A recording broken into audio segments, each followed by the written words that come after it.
बिस्मिल्लाहिर्रहमानिर्रहीम। अस्सलाम वालेकुम नाज़रीन, खुश आमदीद है आपको मेरे चैनल पे। तो आप देख रहे हैं आयशा स्टोरी टॉप चैनल। आज की कहानी है नो उम्र बच्चों की परवरिश की। दो नो उम्र बच्चों को बाज़ार भेजा गया। एक को पुराने कपड़े पहनाकर भीख मांगने और दूसरे को मुख्तलिफ चीज़ें देकर फ़रोख्त करने भेजा।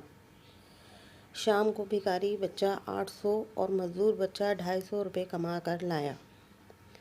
दरअसल हम बाहैसियत कौम अनजाने में भीख की हौसला अफजाई करते हैं और मेहनत मजदूरी की हौसला शिकंजी करते हैं।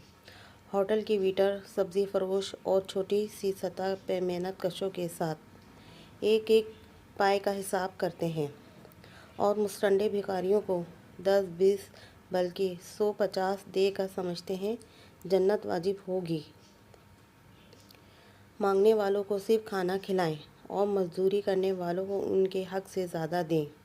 भिखारी को अगर आप 1 लाख रुपए नकद दे दें तो वो उसको महफूज मुकाम पर पहुंचाकर अगले दिन फिर से भीख मांगना शुरू कर देता है। इसके बरअक्स अगर आप किसी मजदूर या सफ़ेद पोश आदमी की मदद करें तो वो अपने जायज़ ज़रूरत पूरी करके ज़्यादा बेहतर अंदाज से अपनी मजदूरी करेगा। घर में एक मर्तबान रखें, भीख के लिए मखसूस सिक्के इसमें डालते रहें। मुनासिब रकम जमा हो जाए तो इसके नोट बनाकर ऐसे आदमी को दें जो भिखारी नहीं। इस मुल्क में लाखों तलबा इल्म, मरीज़, मज़दूर और ख़वातीन एक एक टके के मोहताज हैं। मदद करें तो 1 रुपया भी आपको पुल सिरात पार करने के लिए काफ़ी हो सकता है। याद रखें, भीख देने से गुज़ारी ख़त्म नहीं हो सकती बल्कि बढ़ती है।